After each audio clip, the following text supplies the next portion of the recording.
টিঙ্কু খানকির পোলার asylum application ঝামেলায় পড়ছে রে ভাই। ওর রেফিউজি স্ট্যাটাস ঝামেলায় পড়ছে। ও এখন পাগল হয়ে গেছে। ফ্রান্সে কিংবা টিক্কা তখন যায়, কখনে কয় দেশে আইসা পড়ুন, কারণ যদি লাত্তি খায় তাহলে ইজ্জত বাঁচানোর লিগা কয় দেশে আইসা পড়ুন। এই খানকির পোলার রেফিউজি স্ট্যাটাস বিপদে পড়ছে। এখন দেশে গেলে তারা মাইটা লইব।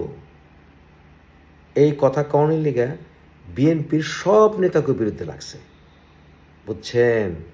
কারণ এতদিন তো শেখ হাসিনার বিরুদ্ধে লাগছে, লাগার পরে শেখ হাসিনা সরকার গেছে, এখন তো ওর পেয়ারে মোহাব্বতের ইউনুস সরকার আছে, ওর কথায় পোলাপান ওই 32 নম্বর ভাঙ্গা ফেলায় দেয়, এত শক্তিশালী। তো ফ্রান্স সরকার কয় তুমি এখানে কি করো? এটার উত্তরে হইল আমারে গেলে বিএনপি খেয়ে লেব। বুঝছেন? বুঝছেন তাহলে আসল বিষয়টা? এটি হইল আসল ঘটনা।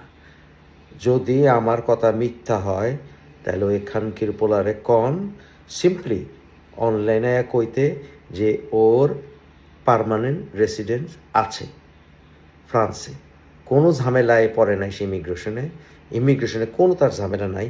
সে কাগজটা আইনা দেখাক, নাইলে মুখ দিয়া কোক, বাকিটা ইমিগ্রেশনের লগে আমরা বুঝবো। বুঝছেন? আসল কারণ দেশপ্রেম না, আসল কারণ হইল অনলাইনে ব্যবসা, আর দ্বিতীয় কারণ হইল মূল ফ্রান্সে থাকার কারণ সৃষ্টি করা। বুঝছেন?